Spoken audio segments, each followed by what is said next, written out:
আজকের ভিডিওতে আমি আলোচনা করব প্রোটিনের চমৎকার 5টি উৎস নিয়ে যেগুলি ডিমের থেকে অনেক গুণ বেশি ভালো। তো বেশি দেরি না করে চলুন আজকের এই ইনফরমেটিভ ভিডিও শুরু করা যাক। হ্যালো ফ্রেন্ডস, আমি ডক্টর আমির সোহেল আর আপনারা দেখছেন রোগ প্রতিরোধ। প্রোটিন আমাদের দেহের মাংসপেশির গ্রোথ করতে সাহায্য করে, এর পাশাপাশি আমাদের মাংসপেশির যে কোনো ধরনের ড্যামেজকে রিপেয়ার করতেও একই রকমভাবে সাহায্য করে।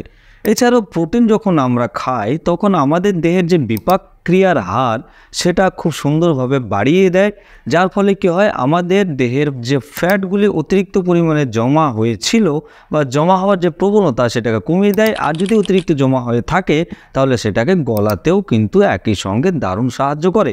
এছাড়াও প্রোটিন খুব দেরিতে হজম হয়, যার ফলে কি হয়, আমরা যদি প্রোটিন জাতীয় খাবার খাই তাহলে আমাদের অনেক দেরিতে খিদে লাগে।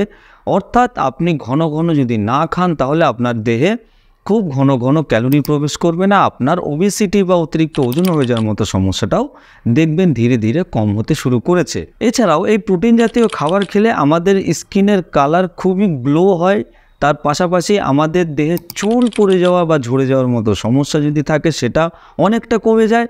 এছাড়াও আমাদের দেহে যদি কোনো রকমের আর্থ্রাইটিস বা বাতের মতো সমস্যা থেকে থাকে সেটাকেও সারিয়ে তুলতে এই প্রোটিনের একটি বিশেষ ভূমিকা রয়েছে। তো আমরা যখন প্রোটিনের কথা ভাবি তখন সর্বপ্রথম আমাদের মাথায় যে খাবারটির কথা আসে সেটা হলো ডিম। একটি ডিমে 6 গ্রাম প্রোটিন পাওয়া যায়, কিন্তু একটা চিন্তার বিষয় এখানে রয়েই যায়, বর্তমান সময়ে বাজারে যে কমার্শিয়াল ডিমগুলি আমরা কিনে খাই সেগুলিকে উৎপাদন করার জন্য যে মুরগিগুলিকে একটা এনভায়রনমেন্টে রাখা হয়, সেখান থেকে ডিমগুলিকে প্রোডাকশন করা হয়, সেই এনভায়রনমেন্টটা কিন্তু অ্যাডভার্স একটা সিচুয়েশনে থাকে, তাদের পরিবেশটা কিন্তু ঠিকঠাকভাবে হয় না প্রথম। দ্বিতীয়ত হলো সেই মুরগিগুলিকে বিভিন্ন ধরনের রোগ থেকে বাঁচানোর জন্য তাদের প্রায় রেগুলারলি একটা টাইম পর পর অ্যান্টিবায়োটিকের ইনজেকশন প্রচুর পরিমাণে দেওয়া হয়। আর আমরা যখন এই ডিমগুলি প্রচুর পরিমাণে কিনে খাওয়া শুরু করি, সেই অ্যান্টিবায়োটিকগুলি ডিমের মাধ্যমে আমাদের দেহে প্রবেশ করে এবং আমরা সাধারণ মানুষরা কিন্তু আমাদের ওষুধ যখন নেই কোনো অ্যান্টিবায়োটিক জাতীয়, সেই অ্যান্টিবায়োটিক রেজিস্ট্যান্ট আমরা হয়ে যাই, অর্থাৎ সেই অ্যান্টিবায়োটিকগুলো আমাদের দেহের উপরে কোনো রকম কাজ করতে পারে না। তাহলে এখন আপনি করবেন কি? আপনি সবসময় দেশি মুরগির ডিম সব জায়গায় অ্যাভেলেবেল পাবেনও না। তো এইবার আমরা আলোচনা করব 5টি এই সবজির কথা, যে সবজিগুলি খেলে ডিমের থেকে অনেক বেশি প্রোটিন আপনি তো পাবেনই, সঙ্গে এছাড়াও আরও অন্যান্য বিভিন্ন ধরনের মাইক্রোনিউট্রিয়েন্ট এই খাবারগুলির মাধ্যমে আপনার শরীরে খুব দ্রুত গতিতে প্রবেশ করতে শুরু করবে। আমাদের লিস্টের 5 নম্বর যে খাবার সেটা হলো উড়দ ডাল। এক বাটি উড়দ ডালের মধ্যে প্রায় 15 গ্রাম প্রোটিন মজুদ থাকে, যেটা ডিমের থেকে অনেকটাই বেশি। উড়দ ডাল অনেকজনই দেখেননি বা প্রথম শুনছেন এই নামটি, তারা দেখে নিন, চিনে নিন ভালো মতো। এই উড়দ ডালের মধ্যে যেমন প্রোটিন মজুদ থাকে, তার পাশাপাশি কিন্তু এর মধ্যে প্রচুর পরিমাণে ম্যাগনেসিয়াম, ম্যাঙ্গানিজ এবং জিঙ্ক মজুদ থাকে। ম্যাগনেসিয়াম আমাদের দেহের মাংসপেশিকে রিল্যাক্স করতে বা আরাম দিতে খুব সুন্দর সাহায্য করে। ম্যাঙ্গানিজ আমাদের দেহের যে স্ট্রেংথ, যে শক্তি, সেটাকে উন্নত করে তোলে, বাড়িয়ে তুলতে সাহায্য করে। এবং জিঙ্ক আমাদের দেহে, বিশেষ করে পুরুষদের মধ্যে টেস্টোস্টেরনের মাত্রাটাকে বাড়াতে কিন্তু দারুণ সাহায্য করে, যেটা আমরা সবাই জানি। এইবার একটা এখানে চিন্তার বিষয় আছে, সেটা হলো উড়দ ডাল খুব দেরিতে হজম হয়, ডাইজেস্ট হতে এটা একটু কঠিন প্রসেসের মধ্যে দিয়ে যায়।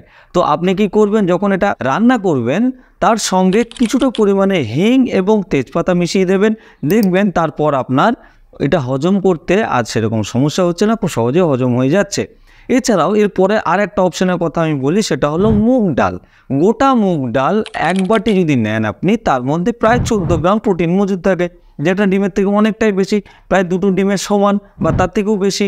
এইবার এই মুগ ডালের একটা খাসিয়ত কি, খুব ভালো বৈশিষ্ট্য, সেটা হলো যে এটা বাচ্চা থেকে বুড়ো বয়স্ক সবাই এটা খুব সহজেই হজম করতে পারে।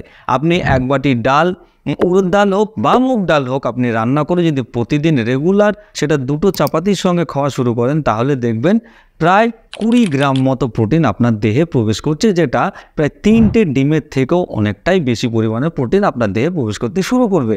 এছাড়াও আপনার রান্নাঘরে আরও বিভিন্ন ধরনের যে গোটা ডালগুলো মজুদ আছে তার মধ্যেও প্রচুর পরিমাণে প্রোটিন কিন্তু মজুদ থাকে, যেটা আপনাকে মাথায় রাখতে হবে। এবার ডালের কথা যখন আমি বলছি, একটা স্টাডি আপনাকে না বললেই নয়, মডার্ন সায়েন্স বলছে প্রতিদিন যদি আপনি একটার বেশি ডিম খাওয়ার অভ্যেস তৈরি করেন তাহলে আপনার মধ্যে প্রায় 23% চান্স বেড়ে যাবে ডায়াবেটিসের মতো সমস্যা হওয়ার বা ব্লাড সুগারের মতো সমস্যা হওয়ার। আর আপনি যদি এর পাশাপাশি উল্টে কী করেন, প্রতিদিন এক বাটি এই ডাল খাওয়ার অভ্যেস তৈরি করতে শুরু করেন, তাহলে কী হবে, আপনার প্রায় 20% এই ডায়াবেটিস হওয়ার চান্স কমে যাবে। তাহলে আপনি এবার চয়েস করুন যে আপনি কোনটা করবেন। আপনি ডিম খাবেন প্রতিদিন একটির বেশি, নাকি আপনি ডাল খেতে শুরু করবেন, সেটা আপনার উপরেই নির্ভর করছে। কমেন্ট অবশ্যই জানাতে ভুলবেন না যে আপনি কী করবেন। এরপরে 4 নম্বর যে খাবার সেটা হলো ছোলা ভাজা। ছোলার কথা আমরা সবাই শুনেছি আগে, এটা কতটা উপকারী আমাদের শরীরের জন্য। প্রায় 100 গ্রাম ছোলা ভাজার মধ্যে 22 গ্রাম মতো প্রোটিন মজুদ থাকে। এই ছোলা ভাজা প্রকৃতির মধ্যে পাওয়া সবথেকে সেরা উৎস হলো এই প্রোটিনের। তার কারণ হলো ছোলাকে যখন আমরা ভেজে নিই তখন এই ছোলাতে যে অ্যান্টি নিউট্রিয়েন্টগুলি মজুদ থাকে, যেগুলো এই প্রোটিনকে শোষণ হতে আমাদের দেহে বাধা প্রদান করে, ভাজার পরে সেই অ্যান্টি নিউট্রিয়েন্টগুলি কিন্তু একদম নষ্ট হয়ে যায়। যার ফলে কী হয়, এতে থাকা যে প্রোটিন খুব সহজেই আমাদের দেহে অ্যাবজর্ব হতে শুরু করে এবং এর মধ্যে থাকা আরও যে অন্যান্য মাইক্রোনিউট্রিয়েন্ট যেরকম ক্যালসিয়াম থাকে, আয়রন থাকে, সেই সমস্ত কিছু কিন্তু আমাদের দেহে প্রবেশ করতে শুরু করে। এইবার আপনি ছোলাকে খোসা সহই খাওয়ার চেষ্টা করবেন, কারণ এতে বেশি পরিমাণে ফাইবার মজুদ থাকে। কারণ হলো ছোলা একদম লো গ্লাইসেমিক ইন্ডেক্সযুক্ত খাবার, যেটা ডায়াবেটিক পেশেন্টদের জন্য বা যাদের ব্লাড সুগারের সমস্যা আছে তাদের জন্য প্রচণ্ড উপকারী। আপনার সন্ধ্যেবেলায় যদি বা অন্যান্য কোনো সময় টিফিন খাওয়ার সময় চিপস খাওয়ার অভ্যেস থেকে থাকে, সেটাকে ত্যাগ করে দিয়ে আপনি ছোলা ভাজা খাওয়ার অভ্যেস তৈরি করুন বা ছোলার চাট তৈরি করেও আপনি খেতে পারেন আজ থেকেই, যেটা আপনার জন্য খুবই উপকারী হবে। এছাড়াও ছোলা যদি ভাজা খেতে অসুবিধা হয়, আপনার দাঁতের কোনো সমস্যা থাকে, চেবাতে পারছেন না ঠিক মতো, তাহলে আপনার জন্য আরেকটা সুন্দর সলিউশন বলে দিই। ছোলাকে আপনি গ্রাইন্ডার মিক্সারে একদম পুরো গুঁড়ো করে নিন, সেটাকে আমরা যেটা বাংলা ভাষায় ছাতু বলি। এই ছাতু কতটা উপকারী সেটা আমরা সবাই জানি। গরমের সময় প্রতিদিন সকালবেলায় 1 গ্লাস ছাতু, তাতে সামান্য পরিমাণে বিট লবণ এবং সামান্য পরিমাণে গোলমরিচ মিশিয়ে যদি আপনি খাওয়া শুরু করেন, সেটা আপনার জন্য একটা সুপার ড্রিঙ্ক হয়ে যাবে, যেটা আপনার দেহের খিদে তো মেটাবেই, আপনার দেহে প্রোটিনের যেরকম ঘাটতি মেটাবে, সেরকম আয়রন, ক্যালসিয়াম, আরও অন্যান্য বিভিন্ন ধরনের ফাইবারের ঘাটতিও কিন্তু দারুণ দ্রুত গতিতে মিটিয়ে দিতে সক্ষম। এরপরে 3 নম্বর খাবারটি হলো দুধ। এই দুধকে আমরা সবাই চিনি, সবাই জানি এটা একটা আদর্শ খাবার। তার কারণ হলো প্রায় 1 গ্লাস দুধের মধ্যে 7 গ্রাম মতো প্রোটিন মজুদ থাকে। এছাড়াও এতে প্রচুর পরিমাণে ভিটামিন ডি থাকে, ভিটামিন B12 থাকে, সিএলএ থাকে, কিছু এসেনশিয়াল ফ্যাটি অ্যাসিডও মজুদ থাকে, যেগুলি আমাদের দেহের জন্য দারুণ উপকারী। আপনি এই দুধকে যদি একটা লেবু টিপে রাখেন 1 গ্লাস দুধের মধ্যে বা 1 বাটি দুধের মধ্যে, তাহলে সেটা পনিরে পরিণত হবে। আর 100 গ্রাম পনিরের মধ্যে প্রায় 22 থেকে 24 গ্রাম মতো প্রোটিন মজুদ থাকে। দুধ হলো খুব ভার্সাটাইল একটা খাবার, এর প্রচুর রকমের এখান থেকে আরও সাব খাবার বানিয়ে খাওয়া যেতে পারে। আপনি দই যদি 1 বাটি খান, তার মধ্যে প্রায় 7 গ্রাম মতো প্রোটিন মজুদ থাকবে। এছাড়াও আপনি যখন এই দই খাওয়ার অভ্যেস তৈরি করবেন, তখন এতে থাকা যে প্রোবায়োটিক বা ল্যাক্টোব্যাসিলাস যে ব্যাকটেরিয়া, যেটা গুড ব্যাকটেরিয়া আমাদের দেহের জন্য, সেটা আপনার ডাইজেস্টিভ সিস্টেমের মধ্যে যখন প্রবেশ করবে, তখন আপনার দেহের হজমতন্ত্রকে উন্নত করতেও দারুণ সাহায্য করবে। এতে থাকা আপনি প্রোটিনটা পেলেনই, সঙ্গে আপনার হজমতন্ত্রটাও শক্তিশালী হতে শুরু করবে। এরপরে 2 নম্বর খাবার হলো মটরশুঁটি। এই মটরশুঁটি মানে আমাদের প্রকৃতিতে থাকা কমপ্লিট সোর্স অফ প্রোটিন বলা হয় একে। সম্পূর্ণ প্রোটিন এতে পাওয়া যায়। তার কারণ কমপ্লিট প্রোটিন সেই যার মধ্যে 9টি এসেনশিয়াল অ্যামাইনো অ্যাসিড মজুদ থাকে। আর এই মটরশুঁটির মধ্যে কিন্তু 9টি এসেনশিয়াল অ্যামাইনো অ্যাসিডই মজুদ থাকে, যেটা আমাদের জন্য প্রচণ্ড উপকারী। 1 কাপ মটরশুঁটির মধ্যে প্রায় 9 গ্রাম মতো প্রোটিন মজুদ থাকে। আর এছাড়াও এই মটরশুঁটি যদি আপনি খাওয়া শুরু করেন আজ থেকে, তাহলে কী হবে, আপনার দেহে ব্লাড সুগারের পরিমাণটা কিন্তু কমতে শুরু করবে। তার কারণ হলে এতে যে প্রচুর পরিমাণে ফাইবার মজুদ থাকে, সেটা সুগারের অ্যাবজর্পশনকে কিন্তু অনেক স্লো করে দেয়। এছাড়াও আপনি এই মটরশুঁটিকে কীভাবে খাবেন, আপনি আলুর সঙ্গে মিশিয়ে রান্না করে খেতে পারেন, আপনি স্যালাড করেও খেতে পারেন। এছাড়াও আপনি ফুলকপি বা বাঁধাকপির সঙ্গে রান্না করে খেতে পারেন, আপনি পনিরের সঙ্গেও আপনি এটাকে রান্না করে খেতে পারেন।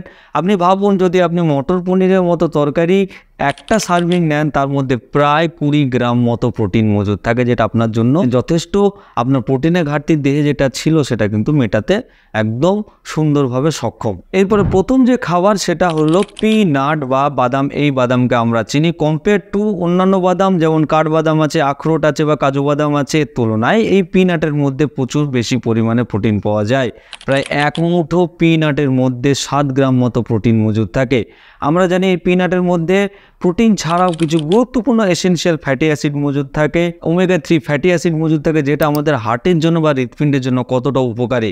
যারা নন ভেজ প্রোটিন নেয়, তাদের যে হার্ট ডিজিজ হওয়ার চান্স সেটা কিন্তু ধীরে ধীরে বাড়তে থাকে। কিন্তু যদি আপনি পিনাট খাওয়ার অভ্যেস তৈরি করেন তাহলে আপনার দেহে প্রায় 13% থেকে 15% এই হার্ট ডিজিজ হওয়ার চান্স কমতে শুরু করবে আজ থেকেই। এছাড়াও আপনি এই পিনাট যদি খান তাহলে আপনার দেহের মাসেল মানে মাংসপেশির গ্রোথ করতে দারুণ সাহায্য করবে। যারা ওজন বাড়ানোর কথা ভাবছেন তারা অবশ্যই এই পিনাট খাওয়ার অভ্যেস তৈরি করুন। প্রতিদিন সকালে 4টি থেকে 5টা কি 7টা বড় জোর, দৈনিক 15টার বেশি একদম পিনাট খাওয়া উচিত নয়, যেটা আপনার দেহে কিন্তু আবার ক্ষতি সাধনও করতে পারে এর বেশি খেলে, এটা মাথায় রাখতে হবে। এছাড়াও আমাদের দেহে ব্লাড সুগারের পরিমাণটাকেও কিন্তু নিয়ন্ত্রণে রাখতে দারুণ সাহায্য করে এই পিনাট।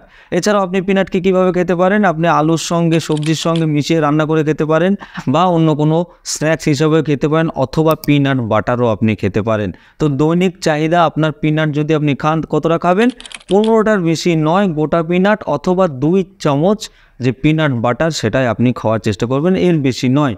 যে জিনিসের উপকারিতা আছে সেটা যদি আবার বেশি খাওয়া শুরু করে সেটা কিন্তু আপনার জন্য খুব অপকারীও হতে পারে, এটা আপনাকে মাথায় রাখতে হবে। তো এইখানেই এবার এই প্রশ্নটা মাথায় আসবে সবার, যে আমরা তাহলে দৈনিক কতটা প্রোটিন নেব। দেখুন, প্রোটিন অবসেশন একটা ব্যাপার আছে, মানে আমার দেহে প্রোটিনের ঘাটতি আছে, আমাকে প্রোটিনের সাপ্লিমেন্ট নিতে হবে, আমাকে প্রোটিনযুক্ত খাবার খেতে হবে, এই চিন্তা ভাবনায় যারা জড়িত তারা প্রচুর বেশি পরিমাণে প্রোটিন খেতে শুরু করে, প্রোটিনের সাপ্লিমেন্ট নিতে শুরু করে, সিনথেটিক প্রোটিন পাওয়া যায় সেগুলো নিতে শুরু করে, আর যার ফলে তাদের দেহে কিন্তু প্রচুর হার্মফুল একটা এফেক্ট তৈরি হয়, যেটা তার দেহে মানে নেগেটিভলি একটা ইম্প্যাক্ট তৈরি করে, প্রচুর ক্ষতি সাধন করতে শুরু করে।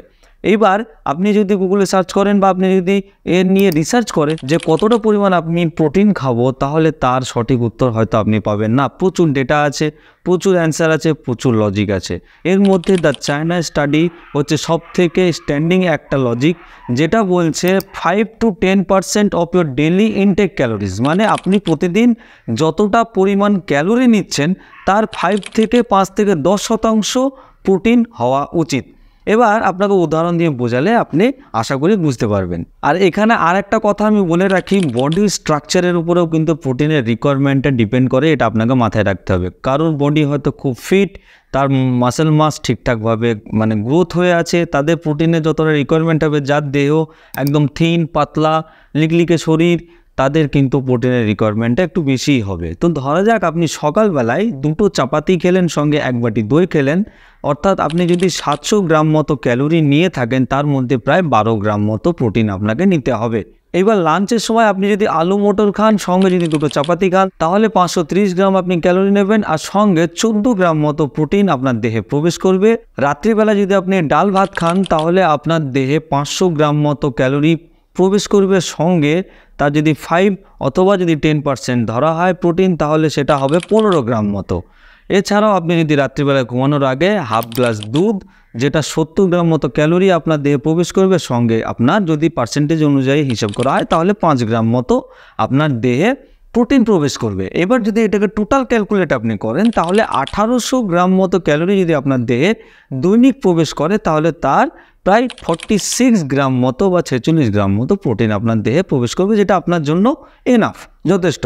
তো আশা করি আমি বোঝাতে পেরেছি প্রোটিনের গুরুত্ব কতটা, এবং আপনি ডিম ছাড়াও কিভাবে প্রোটিনের চাহিদা আপনি ভেজিটেরিয়ান হিসাবে আপনার দেহে কমপ্লিট করবেন, তার সাপ্লিমেন্টটা এবং সঙ্গে তার যে রিকোয়ারমেন্ট সেটাকে ফুলফিল করবেন। আর যদি বুঝতে না পারেন অবশ্যই আমাকে কমেন্ট করবেন, কিন্তু আমি অবশ্যই কমেন্টের উত্তর দেওয়ার চেষ্টা করব। আর যদি আপনার এই ভিডিও ভালো লেগে থাকে অবশ্যই লাইক দিয়ে আমাকে উৎসাহিত করবেন। এরকম ইনফরমেটিভ ভিডিও যেন আপনাদের জন্য আমি আরও নিয়ে আসতে পারি। যারা আমার চ্যানেলে নতুন তারা অবশ্যই চ্যানেলটিকে সাবস্ক্রাইব করতে ভুলবেন না। দেখা হবে পরের কোনো ইনফরমেটিভ ভিডিও নিয়ে, ততদিনে আপনারা সুস্থ থাকুন, রোগমুক্ত থাকুন। ধন্যবাদ।